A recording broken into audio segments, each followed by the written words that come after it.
Prince George is already learning to fly, having taken his first trip in the air on the final day of his school summer holidays. According to The Sun, the future king loved his maiden flight on the White Waltham airfield near Maidenhead. Reports suggest the Prince and Princess of Wales watched the 11-year-old take off from the runway with an instructor and come back to land safely just under an hour later. William and Kate had turned up with George in a 3-car convoy at the Berkshire airfield, a 10-mile drive from their Windsor home. After the flight was complete, all 3 royals are said to have relaxed at the airfield's clubhouse, home to the West London Aero Club.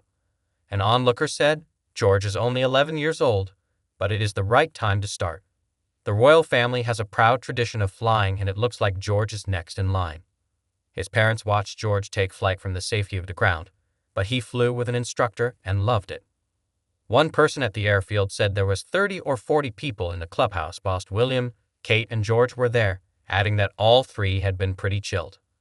Pilots can start learning to fly at any age, but training hours that count towards a license start from the age of 14. Students must be accompanied by an instructor until age 16, after which they can be sent solo. Under the guidance to obtain a private pilot license from the Civil Aviation Authority, pupils must be guided through a minimum of 45 flying hours and pass 9 theoretical exams. Pilots can hold a license and carry passengers from age 17. George will look to follow in the footsteps of his many family members who have piloted aircraft throughout history. His father, William, is a trained helicopter pilot who has flown for RAF Search and Rescue and East Anglia Air Ambulance, while his great-grandfather, Prince Philip, trained at the same Maidenhead airfield. Philip was 31 when he began his flying training at White Waltham in November 1952, before continuing in the North American Harvard.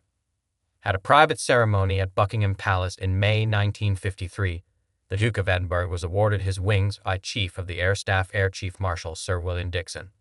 His sons William and Harry were both in the Army Cadet Corps at Eton College and did not get flying lessons until they were in the military.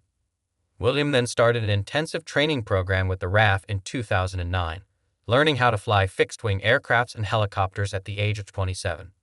He completed his training as a helicopter pilot in the RAF Search and Rescue Force back in 2010, later flying an air ambulance for 2 years before stepping down to take on more royal roles on behalf of Queen Elizabeth. He was known as Flight Lieutenant Wales when he served with the RAF in Anglesey, North Wales.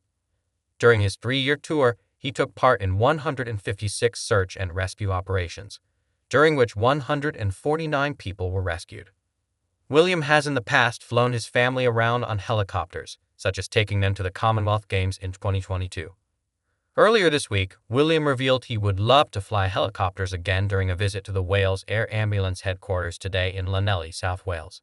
He revealed there were plans in the pipeline to fly with the Wales Air Ambulance from its base in Cardiff Bay. He said, "I'd love to fly again. I could volunteer for a weekend to make a comeback."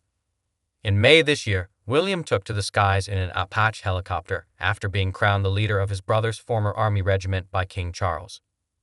Prince Harry qualified as an Apache helicopter commander in 2013 after 3 years of training. If Harry and Meghan had not stepped down as working royals in 2020, the appointment as Colonel-in-Chief would likely have been his. Thank you for watching. Don't forget to subscribe for more news updates. Hit subscribe for the latest news.